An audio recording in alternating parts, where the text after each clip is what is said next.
नमस्कार and welcome you all to study IQ. मैं हूं Prashant Dhawan. Now operation unthinkable, इसके बारे में मैं कई महीनों से सुनता आ रहा था। मैंने इस पर वीडियो बनाई नहीं क्योंकि मुझे लगता नहीं था कि रशिया एक्चुअली इस ऑपरेशन पे काम करेगा, मगर रिसेंटली पिछले कुछ दिनों में वेस्टर्न वर्ल्ड में इतने सारे आर्टिकल्स पब्लिश हुए हैं ऑपरेशन अनथिंकेबल पे कि मुझे लगा कि आपको इसके बारे में बताना बहुत ही इंपॉर्टेंट है। What exactly is Russia's operation unthinkable, और क्यों फ्रेंच मीडिया, यूके मीडिया इस बात को लेकर बहुत ज़्यादा घबराया हुआ है कि ऑपरेशन अनथिंकेबल के अंडर अगर रशिया ने एक बड़ा स्टेप ले लिया तो यूके और फ्रांस हो सकता है कि प्रॉपरली जवाब दे भी ना पाए। यहां पे आप देख पाओगे यूके मीडिया का आर्टिकल है, Russia threatens to eliminate UK nukes within a day in world war 3 threat. Now जो ऑपरेशन अनथिंकेबल है, इसमें रशिया ने एक बात क्लियर कर दी है कि यूके और फ्रांस की जो सिविलियन पॉपुलेशन है उसको अटैक नहीं करेंगे। रशिया ने हमेशा ये मेंटेन किया है कि यूएसए की तरह कभी भी ये हिरोशिमा नागासाकी पर सिविलियंस पर बॉम्ब ना गिराते। अगर बॉम्ब गिराना भी था, एटॉमिक बॉम्ब, तो ये मिलिट्री बेसिस पर या फिर जो एयरक्राफ्ट कैरियर्स हैं उन पर गिराते। और इस पर्टिकुलर केस में भी रशिया ने एक प्लान बनाया है जिसमें ये डायरेक्टली टारगेट करेंगे यूके और फ्रांस की न्यूक्लियर इंस्टॉलेशन को। इसे एलिमिनेट कर देंगे ताकि यूके और फ्रांस, यूरोप की दो बड़ी ताकतें जिनके पास खुद के न्यूक्लियर वेपन्स हैं, ये रशिया के अगेंस्ट कुछ भी ना कर पाए। और यहां पे आप देख पाओगे रशिया वो disable Britain nuclear deterrent in one day. Now operation unthinkable के बारे में लगातार रशिया के जो सरकारी जियोपॉलिटिकल एनालिस्ट है, जो इनके एक्सपर्ट्स हैं, लगातार बोल रहे हैं। काफ़ी जगह तो डॉक्यूमेंट भी दिखाए गए हैं कि किस तरीके से ये ऑपरेशन अनथिंकेबल काम करेगा और ये कितना डेंजरस है। और आप अगर रशियन पर्सपेक्टिव देखो, वो लोग कह रहे हैं कि हम पे प्रेशर बनाया जा रहा है। उनके हिसाब से ऑपरेशन अनथिंकेबल इनको बनाना ही पड़ेगा, इस पे काम करना ही पड़ेगा, क्योंकि जो यूरोपियन कंट्रीज कर रहे हैं ये रशिया के लिए बहुत ज़्यादा डेंजरस है। अब यहाँ पे आप पूछोगे कि फ्रांस और जर्मनी ऐसा क्या कर रहे हैं कि रशिया को operation unthinkable, by the way नाम भी कितना इंटरेस्टिंग है ना, अनथिंकेबल, जिसके बारे में कोई सोच नहीं सकता कि ऐसा भी एक टाइम आएगा, ऐसा भी एक प्लान होगा। तो ऑपरेशन अनथिंकेबल पे जो रशिया काम कर रहा है, इसका मेन रीज़न ये है कि फ्रांस ने अब ये बात काफ़ी हद तक कंफर्म कर दी है कि इनके सोल्जर्स बहुत ही जल्द आपको दिखेंगे यूक्रेन में। ये मैं आपको बता दूं, एक डिसाइसिव मूवमेंट है रशिया यूक्रेन वॉर की, जहां पर फ्रांस और कई और यूरोपियन कंट्रीज हिंट दे रहे हैं कि बहुत ही जल्द इनके सोल्जर्स यूक्रेन पहुंच जाएंगे। नाउ इसके बारे में मुझे याद है, मैंने कई महीनों पहले ये वीडियो करी थी अपलोड स्टडी आईक्यू पे कि French troops to fight Russian army in Ukraine. उस टाइम मुझे याद है कि कुछ लोगों ने डाउट किया था कि क्या ये जेन्युइनली होगा, क्या ये जेन्युइनली पॉसिबल है। वेल, अब ये बात कंफर्म हो चुकी है। यूक्रेन के जो मेंबर ऑफ पार्लियामेंट हैं उन्होंने ये कह दिया है कि बहुत ही जल्द बहुत सारे फ्रेंच सोल्जर्स यूक्रेन में आएंगे। नाउ ये सोल्जर्स करेंगे क्या, इसको लेकर फ्रांस ने क्लैरिटी दी नहीं है। फ्रांस के हिसाब से ये यूक्रेनियन सोल्जर्स को ट्रेनिंग देने के लिए आएंगे, बट अगेन एक बार फ्रेंच सोल्जर्स यूक्रेन की धरती पे आ गए और रशिया ने अटैक कर दिया यूक्रेन को, उस टाइम फ्रेंच सोल्जर्स मारे गए।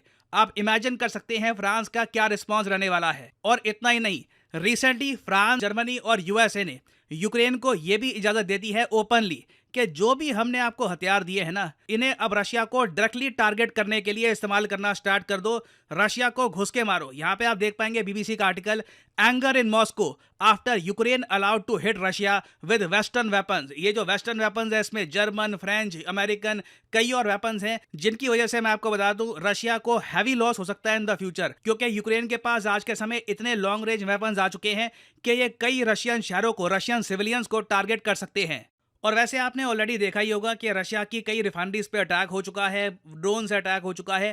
पहले ये सब अटैक यूक्रेन सीक्रेटली करता था, अब ये अटैक्स खुल के किए जाएंगे। और रशिया देखिए ऑब्वियसली एक पहले तो डिफेंसिव पोस्चर लेगा। ऑपरेशन अनथिंकेबल के अंडर ये बताया जा रहा है कि रशिया एक बहुत ही यूनिक टाइम के 3,30,000 पाउंड जिसकी कॉस्ट होगी, इतने के मोबाइल न्यूक्लियर शेल्टर्स बना रहा है। ये ऐसे न्यूक्लियर शेल्टर्स होंगे जिनको आप मूव भी कर सकते हैं। उसके अलावा इनके कई शहरों में ये स्टेशनरी न्यूक्लियर शेल्टर भी बना रहे हैं जो ऑब्वियसली हिलेंगे नहीं, जहां पर सिविलियन छुप सकते हैं कल को अगर अटैक होता है तो। नाउ ये तो हो गया डिफेंसिव एस्पेक्ट ऑपरेशन अनथिंकेबल का। जो अग्रेसिव पार्ट है ऑपरेशन अनथिंकेबल का, उसमें ये लोग देखिए खुल के कहते हैं कि दुनिया में नॉन न्यूक्लियर वेपन्स वाले कंट्री हैं।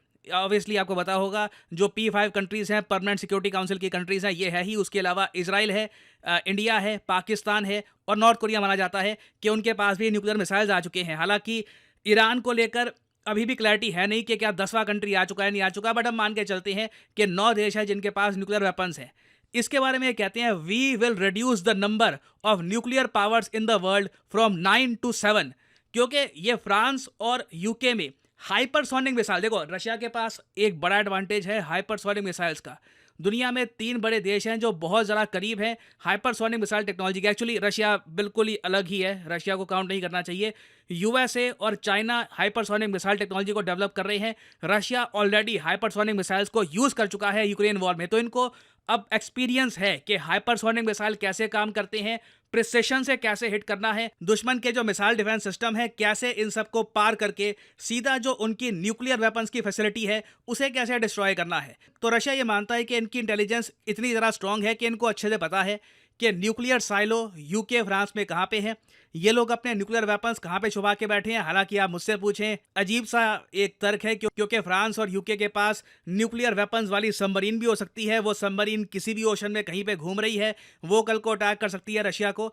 तो ये लोग मान के चल रहे हैं कि ऑब्वियसली सबमरीन में न्यूक्लियर वेपन्स ये लोग नहीं रख के घूम रहे होंगे, which is a big risk. But ground पे ये कह रहे हैं कि सारे जो भी न्यूक्लियर इंस्टॉलेशंस हैं, न्यूक्लियर वेपन्स की फैसिलिटी है फ्रांस और यूके की, ये डिस्ट्रॉय कर देंगे ताकि उसके बाद जो रशियन आर्मी अटैक करेगी, बड़ा अटैक करेगी यूरोप पर, उसके रिस्पॉन्स में रशिया पे न्यूक्लियर वेपन से हमला तो नहीं हो पाएगा। और आगे देखिए ऑपरेशन अनथिंकेबल के अंडर यही बताया गया है कि एक बार जब ये सक्सेसफुली ऑपरेशन अनथिंकेबल इंप्लीमेंट कर देंगे, यूके फ्रांस को बिल्कुल न्यूक्लियर वेपन से दूर कर देंगे, we immediately issue an ultimatum to USA. उसके बाद शर्त रखेंगे यूएसए और नेटो और बाकी यूरोपियन यूनियन के सामने कि 24 घंटे हैं, सारी फाइनेंशियल सपोर्ट कीव को रोक दो। और अगर ये लोग इनकी शर्तों को नहीं मानते तो इवेंचुअली यूएस और रशिया डायरेक्टली एक दूसरे पर न्यूक्लियर वेपन्स यूज कर रहे होंगे।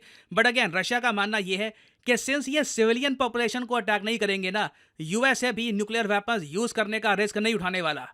और अगर यहाँ पे आपका क्वेश्चन ये है तो क्या ये सब रशिया बहुत ही जल्द करेगा? वेल, जहाँ तक मैं देख पा रहा हूँ, जब तक मॉस्को सेंट पीटर्सबर्ग पे हैवी बॉम्बिंग नहीं होती, रशिया ये सब नहीं करने वाला। बाकी जिस तरीके से छूट दे रखी है फ्रांस जर्मनी ने यूक्रेन को, पॉसिबिलिटी है कि बहुत ही जल्द रशियन सिटी पर बॉम्बिंग करने का प्रयास किया जाए ना। रशिया के पास ऑब्वियसली S-300, 400, 500 भी है, तो ये लोग कोशिश करेंगे इन अटैक्स को इंटरसेप्ट करने की। तो देखना होगा इवेंचुअली यहाँ पर होता क्या है। बट यूरोप आज के समय एक बहुत ज्यादा डेंजरस रास्ते की तरफ आगे बढ़ रहा है और यहाँ पे एक बड़ी स्मॉल स्केल वॉर हो सकती है और रशिया एक बड़ा स्टेप उठा सकता है। क्योंकि इन दी एंड देखिए, जब रशिया पे अच्छे से बॉम्बिंग ये करनी स्टार्ट कर देंगे तो उसके बाद रशियंस के पास इतनी ऑप्शंस बचेगी नहीं ना। फाइनली यहाँ पे आपसे पूछना चाहूंगा मैं एक क्वेश्चन, जिसका आंसर आप सब लोग करोगे कमेंट सेक्शन में। क्वेश्चन ये है कि हाल ही में इंडियन आर्म रेसलर्स ने कितने मेडल जीते हैं एशियन चैंपियनशिप में? जी हाँ, रिसेंटली आर्म रेसलिंग की एक चैंपियनशिप हुई है उज्बेकिस्तान में और इस पर बहुत आर्टिकल पब्लिश हुए हैं कि इंडियन आर्म रेसलर्स ने बहुत सारे मेडल जीते हैं, भारत का नाम रोशन किया है। आपको बताना है कि total medals Indian arm wrestlers ने कितने जीते हैं एशियन चैंपियनशिप में। ये है यहाँ पे आपकी ऑप्शंस, 5 मेडल, 7, 8 या फिर 10। कमेंट सेक्शन में करिए उत्तर। जो लोग सही आंसर देंगे उनकी कमेंट को मैं हार्ट दे दूंगा ताकि बाकी लोग समझ पाएं कि सही उत्तर क्या है। और फाइनली आप लोगों के लिए एक इंपॉर्टेंट मैसेज, अगर आप यूपीएससी एग्जाम की तैयारी कर रहे हैं, आपके पास टाइम है, 1-2 साल का, आप कॉलेज स्टूडेंट हैं, आप रुक के आराम से प्रिपेयर करना चाहते हैं यूपीएससी एग्जाम के लिए, तो कमेंट सेक्शन में जाइए, यहाँ पे आपको मिलेगा ये लिंक, इस लिंक पर करिए क्लिक और यहाँ पे आपके सामने खुल जाएगा ये पेज। अगर आप मोबाइल फोन पे हैं तो आप स्टडी IQ की जो ऐप है ये भी कर सकते हैं डाउनलोड और यहाँ पे आप परचेज कर पाएंगे स्टडी IQ के वेरियस कोर्सेज। स्टडी IQ के प्लेटफॉर्म में स्टॉक मार्केट से लेकर UPSC, SSC, UPSC optional various courses available हैं। स्टेट पीसीएस कोर्सेज भी अवेलेबल हैं, यहाँ पे आप देख पाएंगे। और जो हमारा फ्लैगशिप कोर्स है यूपीएससी P2I कोर्स, P2I इसलिए इसको कहा जाता है क्योंकि प्रीलिम से लेकर इंटरव्यू तक ये कोर्स आपकी हेल्प करेगा।